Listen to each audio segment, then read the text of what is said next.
will backfire. For more on this, let's go to our rapid response panel tonight. Former Governor Bill Richardson of New Mexico. Governor Richardson, good to have you with us tonight, and a former ambassador with much success. And also Joe Cirincione, president of Plow Fund. Great to have you with us as well. Governor, you first. Was this a good day for the United States? The Secretary of State's presentation, the president's demeanor and focus on this. What do you think? Well, it's a day that moves us in the right direction. I think Secretary Kerry identifying with the Ukrainian people, with their democratic movement, pledging $1 billion in aid. They're going to need a lot more, maybe 20, hopefully, from the International Monetary Fund. I think the president being steady, resolute, firm. And it could be that you can't trust President Putin, but, you know, it could be he's de-escalating. He's going to see the cost of what he's done. He is now denying that he had any troops in Crimea.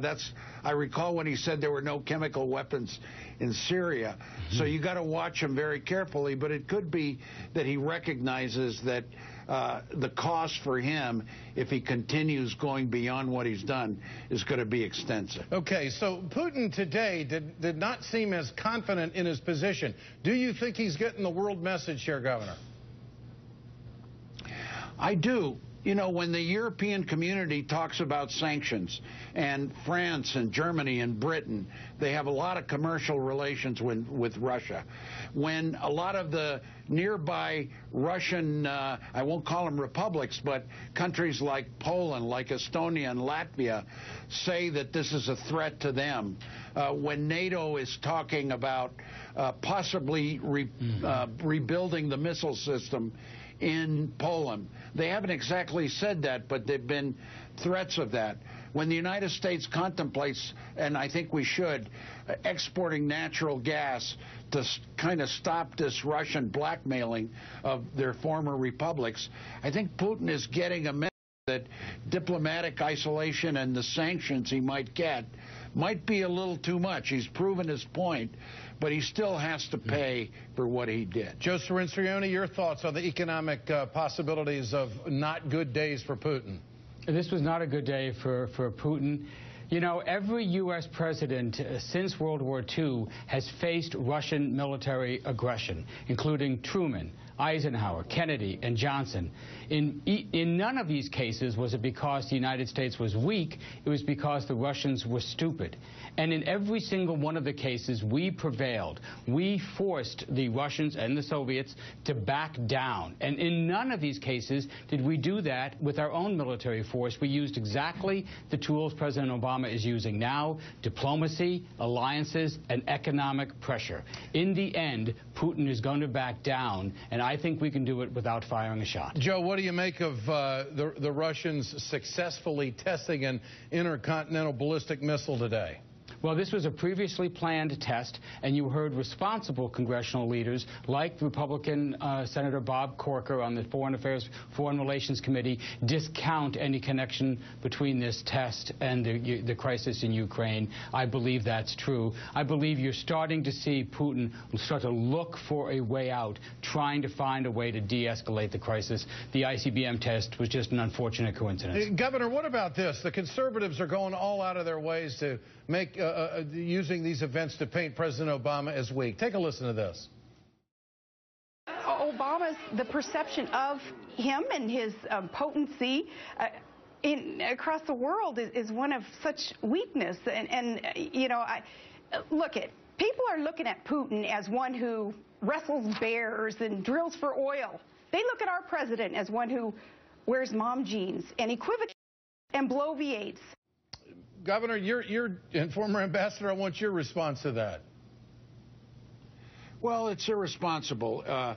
Republicans, and many Republicans have been responsible, but there's some that are trying to use this politically. This was not President Putin's fault. This was Vladimir Putin trying to reassert the Soviet empire.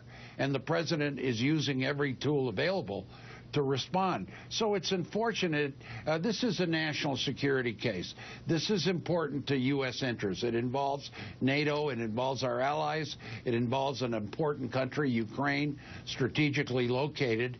And we shouldn't be playing politics with this. To say that the president has been weak or Putin did this because President Obama's previous weakness. Look what happened in Georgia under George Bush. Yeah. There was an altercation, and President Bush did what he could, but he responded almost in similar fashion as President Obama is responding. Well, it's just not the cable chatter. It's those in a position of responsibility. Today, Senator Lindsey Graham tweeted, "It started with Benghazi. When you kill Americans and nobody pays a price, you invite this type of aggression." Graham hashtagged the tweet Ukraine. Governor, your response to that, and Joe, I want your take on that. I mean, this is really a political football with those who really shouldn't be going down this road. And I think the greater threat to American security... Oh, go, Governor. No, I was just going to say Senator Graham is a responsible guy, a good guy, but he's in a very tough primary in South Carolina. So the tougher he sounds, the better he is. That's all I wanted to say. Joe, your thoughts. Sorry, go ahead. No, you're right. Senator Graham is under a lot of pressure at his home state. Department of Energy, your former agency, just announced it's closing the controversial MOX plant today, a $30 billion boondoggle. So Graham's under some pressure. He's trying to act tough, distract attention. But I think these kinds of attacks are not just politically despicable. They're historically ignorant. Truman wasn't weak. Eisenhower wasn't weak, nor was Kennedy or Johnson. It's not because of our weakness. It's because of Russian stupidity that they've made this move. I think we will prevail on this if we can stop the attack from our own political opposition. That's the greater threat we face today, not attacks by Putin on Ukraine. Well, you got Putin doing a Baghdad Bob imitation today. That's what I thought he was. He's denying that troops were in Crimea. Thank you so much, gentlemen. Thanks for being on the program tonight. Bill Richardson and Joe Cirincione. Coming up, a New York City councilman